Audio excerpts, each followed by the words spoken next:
If you suffer with painful periods, your symptoms may be related to endometriosis. It is a condition where tissue that looks and acts like endometrial tissue grows outside the uterus, causing inflammation and extreme pain. Yeah, according to JohnsHopkinsMedicine.org, the condition affects 2 to 10% of women of childbearing age. Samantha Denäe is a survivor and she joins us now. Yes, thank you all for having me. So at the age of 24, you were diagnosed with endometriosis. So tell us about the time before you actually knew what was going on with your body. I had a lot of questions because my period pain was so bad. I would have to miss school, I would have to miss work, and so I knew that something was wrong, but all of the answers that I was getting from doctors were that it's just your period is bad, and as you get older, it'll get easier for you. As you have children, it'll get easier for you. So nobody was really offering any answers. And I had a near overdose codeine experience for my period pain, and that was how I found out about endometriosis and heard the word for the first time, because I had never heard of endometriosis before. I didn't know anything about symptoms. I didn't know how that was affecting my life. And that was originally how I was, told about endometriosis. And so how did this impact your everyday life? Well, it's tough because after I was diagnosed and I got to learn about endometriosis and all of the things that it entails and how it's going to forever affect my life because it's a chronic illness, there's no cure for it, I had to kind of reformulate my life. And I had to figure out, with jobs, how am I going to be able to come to work if I'm always having flare-ups? And once my cycle went to 90 days, that was just the icing on the cake for me to have to really figure out what it is that I'm going to do as far as, life and having children and all of those types of things. So would you say you had to make a complete change to your entire lifestyle? Yeah, as an far as your entire diet? 360, yes. Oh, wow. Diet changes, and that came a little later. I wasn't aware at what you put in your body, how that really affects, the things that you go through. And so I was eating red meat still. I was eating, chicken, and those have hormones. Dairy products, they have hormones in them. And I was still consuming those, and my cycle just was not letting up. And I finally decided to get off birth control and change my diet, cut out the red meat, cut out the dairy, cut out the chicken, and it's been a wonderful experience just changing my diet and seeing how that has affected my body. And I think a lot of times we don't think about the hormones that are in foods, We because don't. if we're already taking a hormone, some of us on birth control, it can really mess with your mood, mess with things in your system. So I think a diet, that's part of treatment, really. It is. What other options did they tell you about treatment? They told me about birth control. Birth control is a treatment that they use to stop the tissue from growing so fast. And for me, the birth control was counterproductive. They have a Lupron depot treatment, which is like chemo. And it's the same kind of chemo that they give men with prostate cancer. And, between birth control and chemo, those are really the options that you have. And for me, the chemo, it worked, but it put me at a menopausal state. So I had hot flashes, I had night sweats, I didn't have a sex drive anymore. It was like I was living in a 50-year-old body, and I'm not even 30 yet. Wow. And those treatments, they just weren't working for me. They weren't working for my body anymore. What currently works for you now as far as your treatment? So I don't do any Western medicine treatments. Everything is holistic and natural. Outside of my diet, I do yoni steams, and yoni steams are basically herbs that you put together, just depending on your body and what your body is going through, and you heat water and steep the herbs, and you can sit on a toilet and allow that to detox the womb. I do detox pearls, which is basically the same thing. There's like a little pearl with herbs in it, and you insert it and it will detox the body and will pull tissue, it will pull blood, will pull fibroids, anything that you have in the uterine cavity, it will help draw it out. And so those have been working for me. I do Reiki as a form of treatment. I'm going to look into acupuncture because I hear that works really, really well.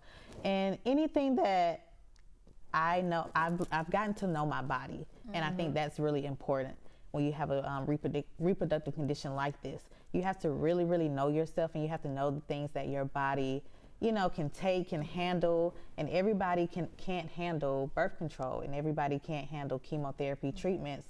And so for me, since those weren't working, I had to go the holistic route before I do something drastic like get a hysterectomy, which is what I was really looking into. Wow. And I don't have children, I'm not 30, and to think about having my womb removed at such an early age is really life-changing. And so I had to do those holistic things just to give myself a chance first before I go, off into the deep end, into the extreme. Oh, yeah. And you talk about that. I'm very vocal. I deal with ovarian cysts, and you were talking about how you had those as well. And it's one of those things, I have to be on birth control to keep the cysts down, And so I looked into different things, and, birth control can really make you it can change your mood. Yes, it can give you hot flashes. Make you I feel like tired. I'm almost 30 and my body is just, I feel like I'm in my 50s. So it's really interesting talking about those treatments. It makes me want to look into different ways to kind of figure that out. But talk about, I know you were talking about that you even dealt with ovarian cysts. Yes.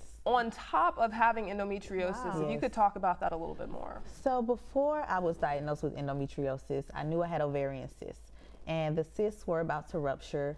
And it turned out that I had 2 ovarian cysts that were the same size as my uterus, but my uterus was enlarged for me to have never been pregnant or have children. So my uterus is the size of an orange, but it should be the size of a lemon.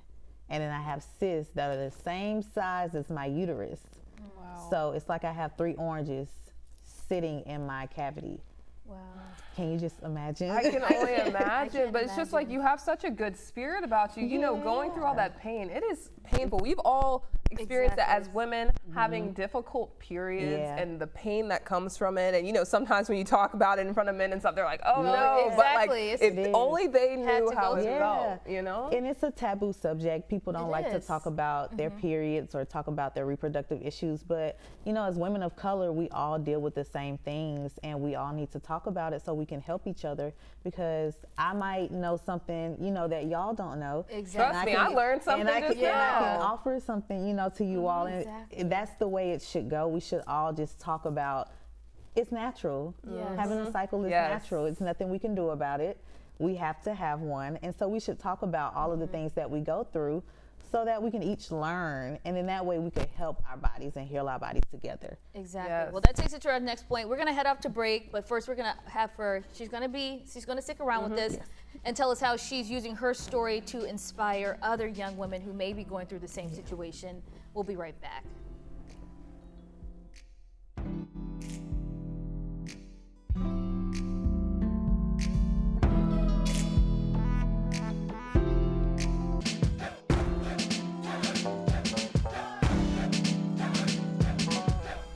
Well, welcome back, and still here with us is Samantha Denäe. Thank you so much for joining us. I'm really enjoying this conversation.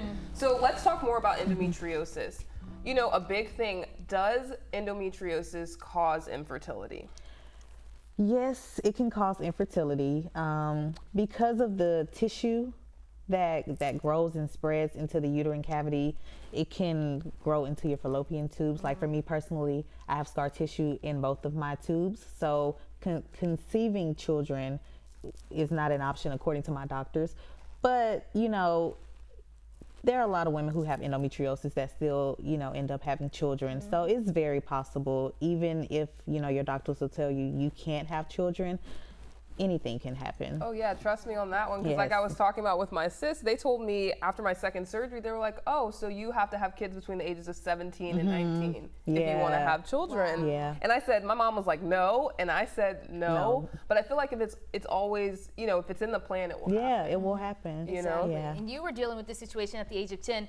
Now you're going around traveling, educating young girls. I've seen you in high schools. You have a documentary with WebMD. What inspired you to tell your story and just be so open about it? I was depressed for a long time living with endometriosis. I didn't know a lot about it beforehand. So after finding out I was diagnosed, my doctor looked at me and said, this is a disease with no cure.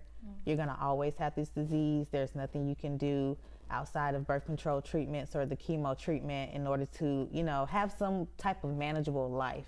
And after laying at home, being depressed for a while.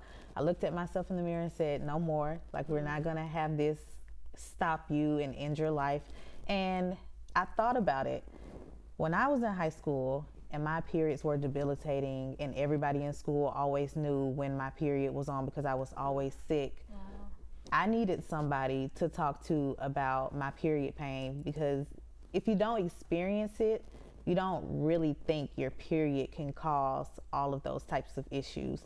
And for me, I knew that there's a girl somewhere sitting in class on her period, trying to focus on what is being taught, and she can't because her cramping is so bad. She's bleeding heavily, and she needs somebody who's gonna listen to her and not dismiss her pain. And that was really what got me motivated to start teaching students about endometriosis and period health care. What has been the response? They're very surprised. You know, students, they're not used to having people, you know, come and talk, especially talk about taboo things like this. But once they hear my story and they look at me and they see all of the things that I'm doing, they're like, okay. They have all these questions. You know, I meet a lot of students who don't have health insurance. It's really hard for them to get sanitary products regularly because I preach about organic sanitary products versus the products that have chemicals in them. They don't really know about OBGYNs. They don't really know about pap smears. They don't know when you're sexually active that you need to go see your OBGYN at least once a year with the pap smear, you know, to make sure you don't have any STDs or anything like that. They don't really know about the biologicals of having a period. They just know I have a period and that's about it. And so it's really sad that they don't know as much as they should being teenagers, and it's not being taught in the school system, and it needs to be taught in the school system. And how should a woman, you know, approach their doctor when talking about period pain? Because sometimes I'll say, I've had an OBGYN, he came up to me and he was just like, I was like, oh, you know, this isn't working. I'm not, you know, I'm feeling a lot of pain. And they're just like, oh no, just take this or take some Aleve. How would you approach that conversation with your doctor? Well, for me, it was a little tough at first because I saw so many doctors and they all were so dismissive of my pain. And once I was diagnosed and I, you know, finally had a name with it became easier for me to advocate for myself because I knew what the issue was. When you don't know what the issue is and you just have the symptoms that you're working with and you're trying to figure out everything out, it's very important to get more than one opinion. If you have a doctor, this is what I teach my students, if you have a doctor and they aren't listening to you, they aren't understanding the things that you're going through, find another doctor. Because there's got to be somebody out there that will listen. It took me multiple tries to find a physician that will listen to all of my symptoms and all of the pain that I was going through. It took a lot of doctors to figure out why I was having 90-day periods for 9 months out of the year. And most of them were just, it was just, this is just what's happening. I've, you know, been left in hospital hallways with no answers. And I finally found a doctor that would advocate for me. And it's very, very important, especially if you're a woman of color. And it's even more important, I believe, to have a physician that kind of looks like you. You know, if you are a woman of color, try to find a doctor of color. That way you have the type of level of a relationship where you feel comfortable to talk more freely about your symptoms and your pain than you would with another doctor. How did you go about finding other doctors? Because sometimes it can be hard trying to find a woman of color. Word of mouth. Okay. At work, I would talk about, you know, my endometriosis because I would never want something to go wrong while I'm at work. So I would always have to tell someone I have endometriosis.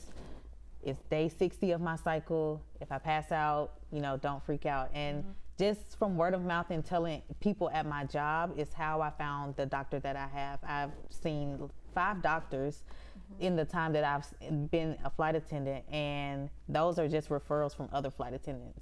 And really is word of mouth.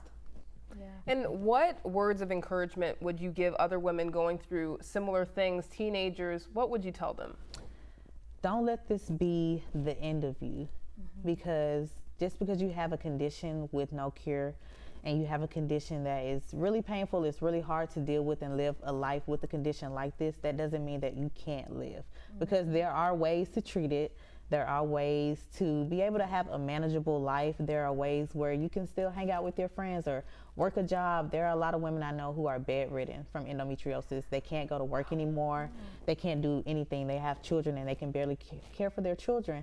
And you don't want to live a life like that. You don't want to be so stricken from disease where it puts a hold on your life.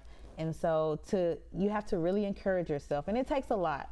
It takes a lot to really encourage yourself and to look at yourself in the mirror and kind of move forward, because you're a different person when you have endometriosis. You're not the same as you was before, and you have to recalibrate your life to what it's going to be now with a condition like this.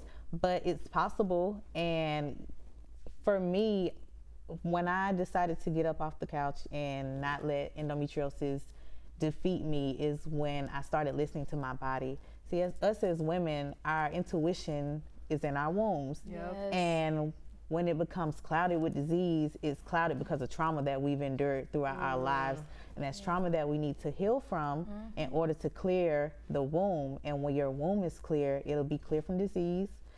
It'll be clear from all of the trauma, and it'll be clear from decision making that was clouded beforehand because of the disease. And it's easier to move forward when you know your body and you can speak to your body, and you can listen to your body and the things that it wants you to do and intake and the things that you want it to do. All right, we know you keep a full plate, so if you want to find more information about you, also your latest book, your book project, where can we find this information? Follow me on Instagram at _Samantha Denäe, DENAE _. My website is www.samanthadenäe.com.